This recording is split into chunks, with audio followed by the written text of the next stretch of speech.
warahmatullahi wabarakatuh.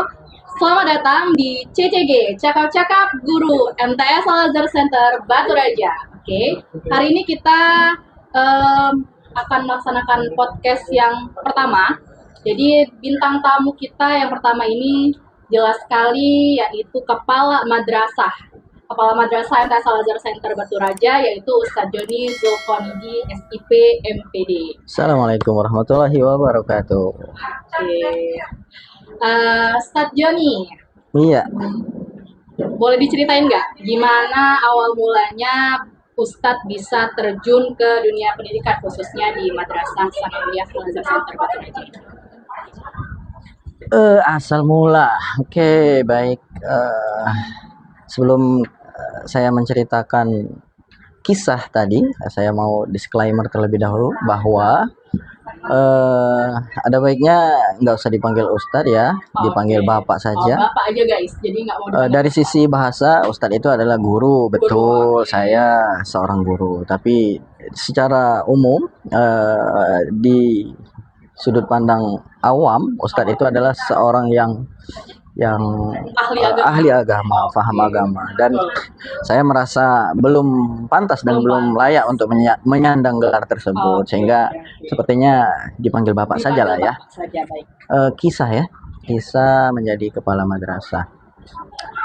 Jadi dari sisi latar belakang pendidikan, saya itu sebetulnya bukan lahir dari dunia pendidikan. Oke, baik. Saya tidak dari pondok pesantren, saya juga tidak pernah kuliah di jurusan agama ataupun jurusan pendidikan untuk S1-nya ya. Jadi SD di negeri, SMP juga di negeri, SMA juga di negeri.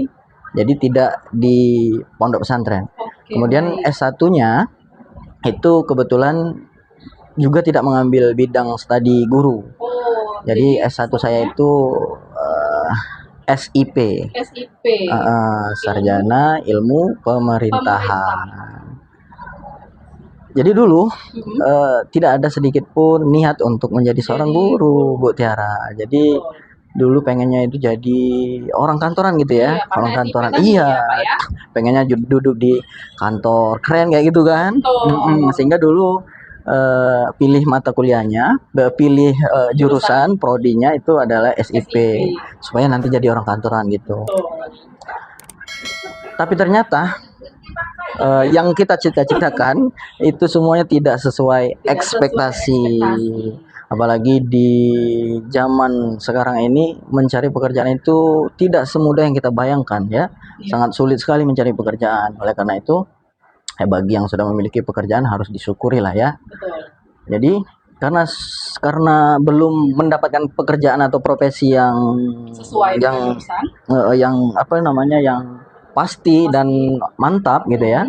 Sehingga selesai pendidikan S1 itu kita masih berusaha untuk menemukan jati diri kerja ke sana. Jadi saya itu tidak semua profesi, tapi profesi-profesi yang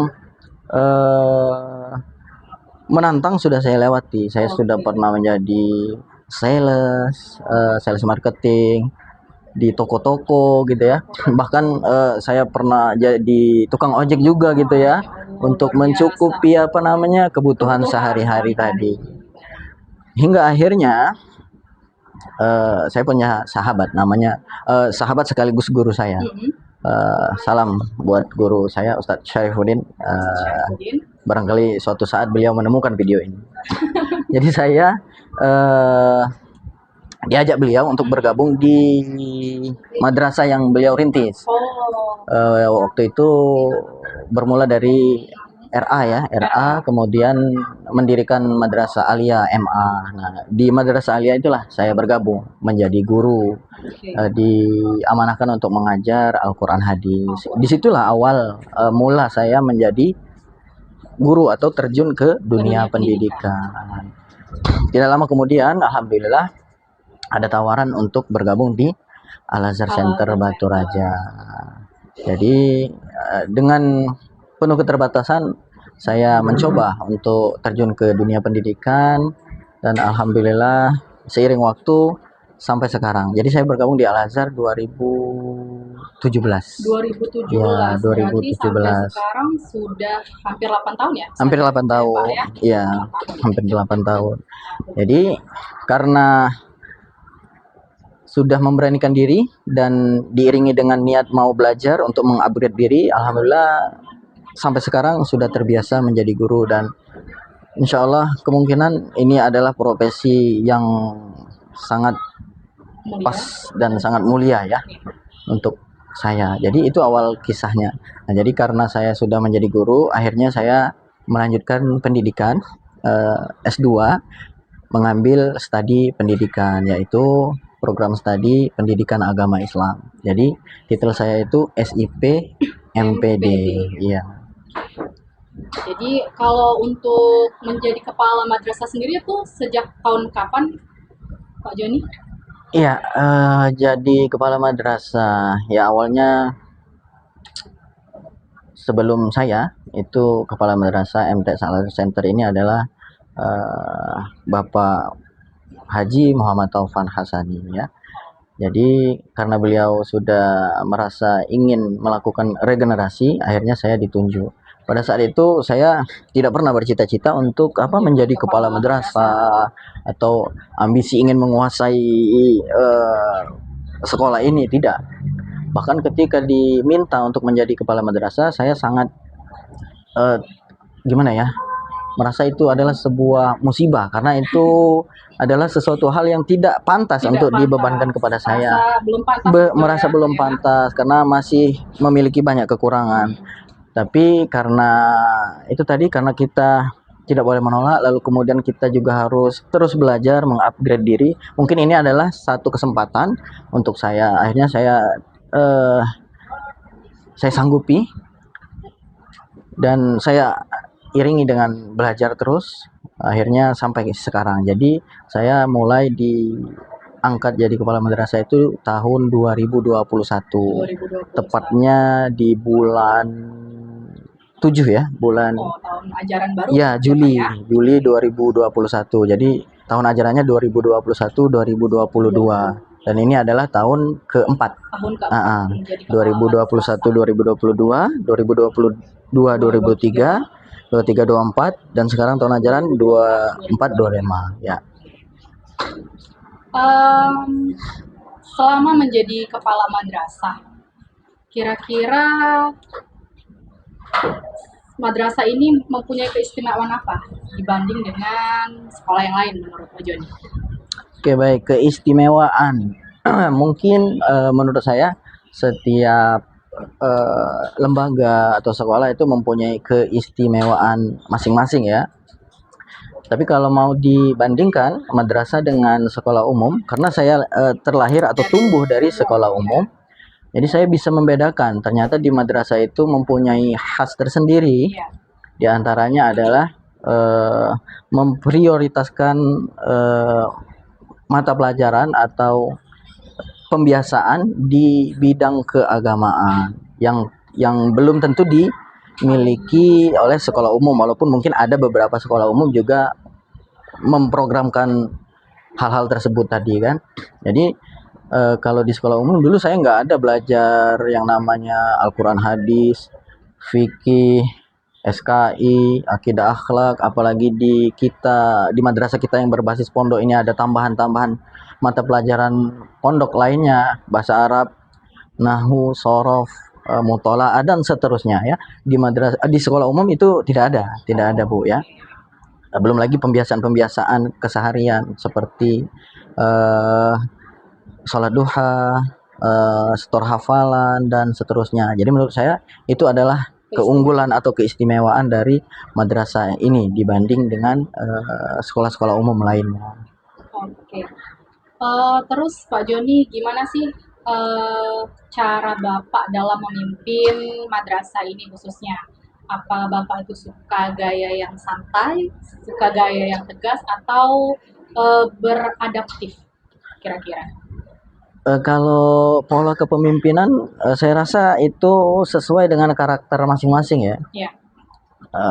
Ada orang yang memang kesehariannya santai, ada yang kesehariannya suka marah-marah gitu ya. Dan itu nanti akan tercermin di apa di dalam kepemimpinannya. Nah, kalau saya orangnya santai sih ya. Iya. Saya tidak terlalu suka marah-marah, walaupun tentu di beberapa hal kita juga harus tegas gitu, tapi tidak semua marah itu berarti tegas. Iya. Jadi saya lebih kepada pola yang adaptif tadi ya. Jadi sesuai dengan situasi dan kondisi saat itu.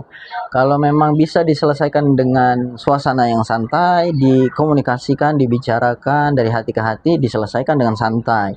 Tapi kalau sudah dicoba hal tersebut masih tidak memberikan dampak dan pengaruh, baru kita naikkan levelnya. Berarti harus lebih tegas ya. Yang tadinya tidak pakai marah-marah, berarti harus kita coba dengan kemarahan kayak gitu kan, supaya lebih memberikan dampak, dan tujuannya tentu untuk memberikan perubahan dan kebaikan. Pak Joni, kira-kira program apa sih yang sudah Bapak buat atau sudah Bapak jalankan selama menjadi kepala madrasah? Oke, untuk program-program kalau kita kan punya yang namanya intrakurikuler dan ekstrakurikuler. Kalau intrakurikuler kita berpedoman kepada kurikulum yang dipromosikan atau yang dipakai oleh pemerintah ya, baik itu melalui Kementerian Pendidikan atau Kementerian Agama. Kalau ekstrakurikuler kita boleh mengembangkan sesuai dengan kondisi madrasah atau kondisi wilayah kita. Jadi untuk program yang sudah berjalan kita tidak terlalu tidak terlalu banyak memberikan perubahan atau improvisasi ya. Kita menjalankan sesuai dengan petunjuk atau pedoman yang diberikan pemerintah. Hanya saja dalam pelaksanaannya mungkin kita memberikan inovasi dalam implementasinya, supaya kegiatan belajar baik intrakurikuler atau ekstrakurikuler tadi terasa lebih asik dan menyenangkan bagi guru maupun siswa. Kira-kira Pak Joni, apakah ada hal yang menurut Pak Joni itu unik atau lucu lah selama Bapak jadi kepala madrasah atau selama Bapak berada di lingkungan sekolah ini? Hal yang unik atau lucu menurut saya yang lebih tepat itu adalah orang lain menilainya ya. Karena unik dan lucu itu dinilai oleh orang, tapi menurut saya ada juga sih beberapa hal yang unik dan lucu. Menurut saya, barangkali mohon maaf jika tidak lucu untuk orang lain. Jadi mungkin menurut saya yang unik dan lucu itu adalah pengaruh wajah saya ya. Pengaruh wajah. Tadi Ibu tidak menanyakan usia saya berapa. Oke, teman-teman atau guru-guru yang lain boleh tebak lah ya usia saya berapa. Ditebak dulu. Berapa sekarang? Komen ya. Komen dulu lah ya. Biar rame ya. Jadi saya usianya 33 tahun akhir. Wow. 33 tahun akhir, udah mau selesai. Udah mau selesai. Udah mau 34. 34 tahun sudah menjabat. Jadi saya lahir 15 Mei 1991. Jadi 15 hari lagi insya Allah ulang tahun yang ke-34. Untuk teman-teman Dewan Guru lainnya atau anak-anak siswa-siswi yang mau menyiapkan kado ulang tahunnya ya silakan 15 hari lagi Bu ya, 15 hari lagi. Tunggu ucapan dan kadonya ya guys. Nah, jadi balik lagi karena usia saya masih sebenarnya sudah tua Bu. Tapi karena wajah saya terlihat agak baby face. Jadi kalau saya keluar itu dikira masih umur? Dikira masih mungkin kalau Bu Tiara, kalau saya sih, seandainya kita belum ketemu nih, belum tahu mungkin berapa. Sementara kayak saya, Pak. Berapa? 20 tahun. Oke. Iya. Saya pernah ke Dignas ya, mendapatkan panggilan dari orang Dignas untuk mengurus suatu berkas. Jadi saya datang sendiri. Oke, jadi di situ saya disuruh untuk mengisi berkas. Iya. Lalu setelah saya isi semua, kata petugas di situ, Mana kepala madrasahnya? Silakan untuk ditandatangani. Lalu kemudian saya menyampaikan bahwa kepala madrasahnya saya sendiri Pak, gitu kan. Lalu kemudian dia seolah-olah terkejut dan tidak percaya kan bahwa saya adalah kepala madrasahnya. Saya jelaskan, akhirnya beliau memaklumi tersebut dan meminta maaf kan. Kemudian beliau memberikan masukan untuk lain kali Pak kalau kesini ajak staf. Jadi stafnya yang ngisi, Bapak tinggal tanda tangan aja, jangan Bapak yang ngisi semuanya, katanya begitu kan. Nah itu menurut saya ya agak unik lah ya. Kemudian di beberapa pertemuan, di beberapa program pelatihan di Klat juga, saya ketemu kepala-kepala madrasah yang lain yang secara usia lebih senior, dari wajah juga memang terlihat lebih senior. Saya juga diperlakukan dengan perlakuan yang sama seperti itu. Jadi dianggap bukan kepala madrasah, dianggap guru biasa seperti itu. Itu unik menurut saya. Iya. Wajah tadi ya. Oke, untuk pertanyaan selanjutnya Pak, apakah ada cara Bapak sendiri untuk membuat suasana madrasah ini agar tetap semangat dan menyenangkan untuk siswa dan gurunya? Cara untuk membuat siswa dan guru agar lebih menyenangkan ya dalam mengikuti proses pembelajaran, ya mungkin menurut saya adalah seluruh guru harus meningkatkan kemampuan dirinya, mengupgrade diri supaya dalam melaksanakan kegiatan pembelajaran bisa menerapkan inovasi-inovasi baru agar anak-anak tidak jenuh dan tidak kaku. Ya tentunya dari saya selaku kepala madrasah memfasilitasi hal tersebut. Yang sudah kami lakukan ya mungkin ada program-program tahunan ya, seperti panggung gembira, kemudian seperti perkemahan, lalu kemudian ada hiking bulanan, dan itu menurut saya adalah program yang bisa membuat siswa lebih fresh. Ada juga kegiatan outbound, kunjungan edukatif, agar siswa tidak jenuh seperti itu dan merasa senang dalam mengikuti program atau kegiatan sekolah. Ini pertanyaan terakhir ya Pak Joni. Pesan Bapak untuk siswa-siswinya agar tetap semangat belajar dan jadi generasi yang keren itu seperti apa? Pesan untuk anak-anak apa ya? Karena saya tidak memiliki banyak bekal, jadi tidak punya apa yang harus diberikan. Tapi setidaknya ada satu hal. Jadi untuk anak-anak semua, baik siswa-siswi MTS Al-Azhar Center atau anak-anak lainnya yang sempat nonton video ini, jadi sesuai hadis Rasulullah Shallallahu Alaihi Wasallam bahwa manusia yang paling baik itu adalah manusia yang bermanfaat bagi orang lain ya. Sehingga pesannya adalah jadilah orang atau manusia yang bermanfaat apapun profesinya. Jadi jangan terpacu kepada satu profesi saja ya. Bercita-cita boleh, tapi itu tadi seperti yang saya cita-citakan dulu. Apa yang kita cita-citakan belum tentu sesuai dengan akan kita dapatkan, karena Allah Subhanahu wa taala lebih mengetahui apa yang terbaik untuk kita. Boleh jadi kita membenci sesuatu, tapi itu yang terbaik untuk kita. Sebaliknya, boleh jadi kita menyukai sesuatu dan kita mencita-citakannya, kita berambisi terhadap sesuatu hal tersebut, tapi Allah tahu bahwa itu tidak baik untuk kita, sehingga tidak Allah berikan. Jadi boleh saja siswa-siswi kita bercita-cita menjadi polisi, TNI, guru, dokter, dan seterusnya. Silakan bercita-cita sesuai dengan kemampuan kita masing-masing, dan tentu harus diupayakan juga ya cita-cita tadi supaya terwujud. Apabila hal tersebut tidak tercapai dan tidak terwujud, jangan berkecil hati, karena masih banyak jalan untuk kita menjadi manusia yang bermanfaat bagi orang lain ya. Jadi kalau kita sudah bisa menjadi manusia yang bermanfaat, apapun profesi kita, insya Allah kita akan dihargai dan dibutuhkan oleh orang lain. Ya, percuma kita menjadi polisi tapi kita dibenci oleh orang lain, misalnya ya. Mohon maaf, saya bukan menyimpulkan bahwa polisi adalah profesi yang dibenci, misalnya. TNI misalnya.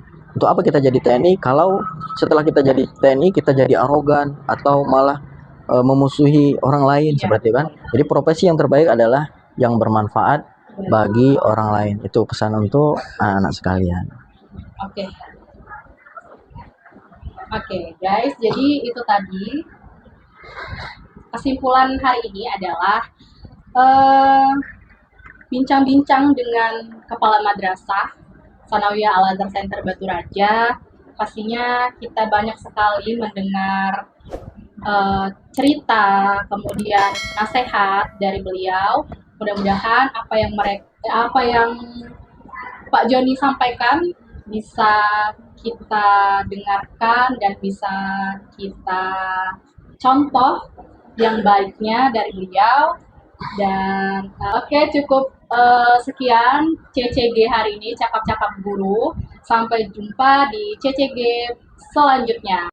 Oke, jangan lupa guys, di like, comment, and subscribe. Boleh request mungkin kepada pemirsanya siapa yang mau di. Oh iya, kalian butuh siapa lagi untuk jadi narasumber iya. Selanjutnya. Boleh request ya. Boleh di request, boleh di komen di bawah. Terima kasih, dadah.